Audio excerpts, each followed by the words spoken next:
Chers amis, bonjour. Alors qu'Israël, toujours en guerre contre le Hamas, commence à retrouver ses otages, nous voulons continuer à montrer combien l'Évangile est inscrit dans l'Ancien Testament et combien nous sommes avec Christ liés à Israël. Les disciples du temps de Jésus n'avaient aucun texte écrit de la Nouvelle Alliance. Ils ne pouvaient que s'appuyer sur le Tanakh, l'Ancien Testament. Il est intéressant de relever dans les Écritures la Torah, les prophètes, les autres écrits, tout ce qui correspond à la Nouvelle Alliance et au Messie. Jésus lui-même a démontré aux disciples d'Emmaüs combien c'est important d'avoir la compréhension d'une seule alliance renouvelée en Jésus. Lisons Luc 24, 21 et 25. Nous espérions que ce serait lui qui délivrerait Israël. Ah, homme sans intelligence, vous êtes bien lent à croire tout ce que les prophètes ont annoncé. Le Christ ne devait-il pas souffrir toutes ces choses avant d'entrer dans sa gloire? Alors, commençant par les livres de Moïse et parcourant tous ceux des prophètes, Jésus leur expliqua ce qui se rapportait à lui dans toutes les Écritures. La bonne nouvelle. L'évangile est un terme grec signifiant la bonne nouvelle et qui vient de l'hébreu bassar. Ainsi, le porteur de la bonne nouvelle est en hébreu un mévasser et l'évangile la bessora. David, dans le psaume 68, évoque les messagères de bonne nouvelle, mévasserot, semblables à une grande armée. La Septante traduit ce verset: le Seigneur accordera le don de sa parole avec une grande puissance à ceux qui annonceront la bonne nouvelle. Lisons Ésaïe 52, 7. Qu'ils sont beaux sur les montagnes les pieds de celui qui apporte de bonnes nouvelles, qui publie la paix, de celui qui apporte de bonnes nouvelles, qui publie le salut, de celui qui dit à Sion, ton Dieu règne. Cette bonne nouvelle parle de la paix, le shalom, du salut, Yeshua, et de la royauté, Malchut. C'est la bonne nouvelle du royaume de Dieu que Jésus prêcha dans les synagogues de Galilée. Voyons à présent combien les 4 évangiles sont déjà inscrits dans l'Ancien Testament. Ces 4 évangiles décrivent les 4 facettes du Messie. Le Seigneur de gloire existe avant toute création, il est issu du peuple juif, visible en filigrane tout au long de la Bible. Parlons à présent des 4 tribus.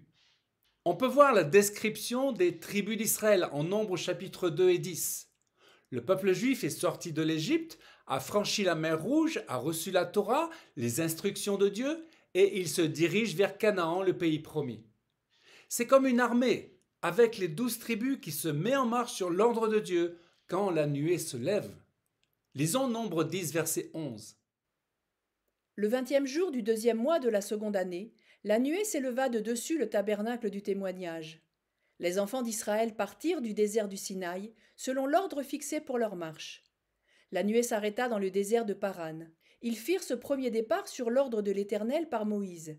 La bannière du camp des fils de Juda partit la première, avec ses corps d'armée. Il y a donc les 12 tribus, plus les Lévites, qui s'occupent spécifiquement du tabernacle et de ses éléments. 4 tribus sont placées aux 4 points cardinaux autour du sanctuaire, ayant sous leur commandement 3 autres tribus. Ces 4 tribus maîtresses sont Juda à l'est, Éphraïm à l'ouest, Ruben au sud, Dan au nord. Les Lévites sont aussi répartis en 4 familles: Gershon, Kehat, Merari, Moïse, Aaron et ses fils. Les Lévites sont placés entre la tente et les autres tribus. En rapport à l'Église, l'armée spirituelle de Dieu, nous comprenons combien la position des tribus est importante. C'est une armée bien organisée, dans laquelle chacun a une fonction, et Dieu est au centre dans le tabernacle. À l'instar d'Israël, tout chrétien a une place comme soldat devant obéir aux ordres. Combien l'Église a besoin de comprendre qu'elle n'est pas un hôpital ou une crèche, mais une armée. Parlons des 4 caractères. Les 4 chefs de tribu peuvent être mis en parallèle avec les 4 évangélistes, ce qui donne une image du caractère de Christ.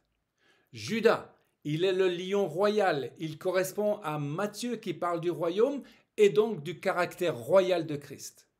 Le judaïte a tous les dons, il est un leader charismatique. Jésus lui-même était suivi de foules entières. Judas a été l'avocat pour Joseph. Il était puissant parmi ses frères. Jésus est ce parfait Judas, c'est-à-dire notre avocat. Il est aussi le lion de Juda. Apocalypse 5, 5.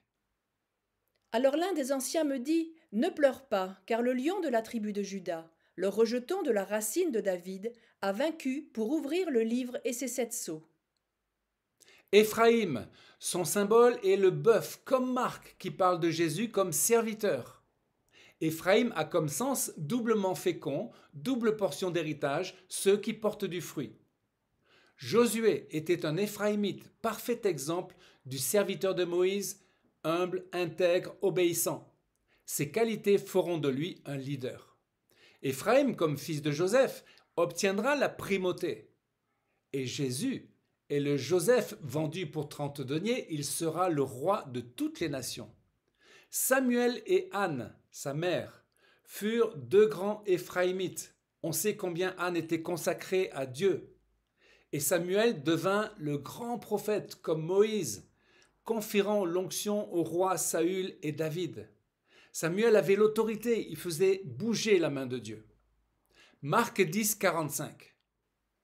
Quiconque veut être le premier parmi vous, qu'il soit l'esclave de tous. Car le Fils de l'homme est venu, non pour être servi, mais pour servir et donner sa vie comme la rançon de plusieurs. Ruben, il symbolise l'homme par excellence, comme en Luc. Ruben est le fils aîné, celui qui a l'onction. D'un caractère généreux, il est prêt à se sacrifier pour sauver Joseph. Il est le gardien de ses frères. Ruben veut dire « Regarde, un fils, un nouveau commencement ». Et Jacob dira de lui « Il est ma force et les prémices de ma vigueur, supérieur en dignité et en puissance ». Lisons Luc 21, 27. Alors on verra le Fils de l'homme venir sur une nuée avec beaucoup de puissance et de gloire. Enfin, Dan, il est représenté par l'aigle, comme en Jean. Dan, en hébreu, signifie juger, gouverner, administrer. Parmi les Danites, nous avons Oliav, qui a été choisi par Dieu. Dieu l'a rempli d'habileté pour exécuter tous les travaux de sculpture et d'art concernant la fabrication du tabernacle. Et enfin, il y a Samson, qui fut un puissant libérateur. Samson avait des faiblesses. Il s'est repenti à la fin, amenant par son sacrifice la perte de tous les chefs philistins. Dan a donc été choisi pour juger Israël. Il est le serpent qui mord le talon du cheval. Lorsqu'il a été crucifié, Jésus a mordu le talon du cheval, les lois pharisaïques, et a désarçonné Satan, le jetant à terre. Dan évoque la justice divine avec notamment la balance et l'aigle qui symbolisent le jugement de Dieu. Deutéronome 32, 10. Car la portion de l'Éternel, c'est son peuple. Jacob est la part de son héritage. Il l'a gardé comme la prunelle de son œil, pareil à l'aigle qui éveille sa couvée, voltige sur ses petits, déploie ses ailes, les prend, les porte sur ses plumes. Parlons enfin des 4 êtres vivants. Ézéchiel donne une description étonnante de la gloire de Dieu, de même Jean dans ses visions. Apocalypse 4, 6. Il y a encore devant le trône comme une mer de verre semblable à du cristal. Au milieu du trône et autour du trône, il y a 4 êtres vivants remplis d'yeux devant et derrière. Le premier être vivant est semblable à un lion, le deuxième est semblable à un bœuf, le troisième à la face d'un homme, et le quatrième être vivant est semblable à un aigle qui vole.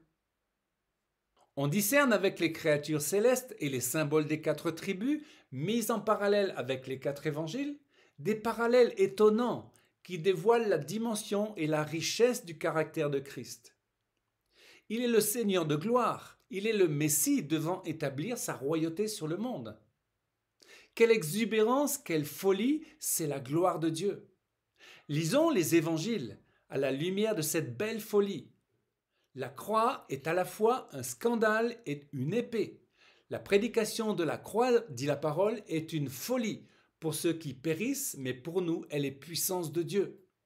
Elle est également la parole de Dieu vivante et efficace, plus tranchante qu'une épée à 2 tranchants, pénétrante jusqu'à partager l'âme et l'esprit.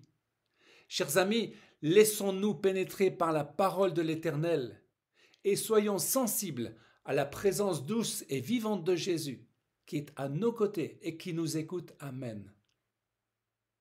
Chers amis, à une prochaine fois pour une nouvelle vidéo en direct de Jérusalem.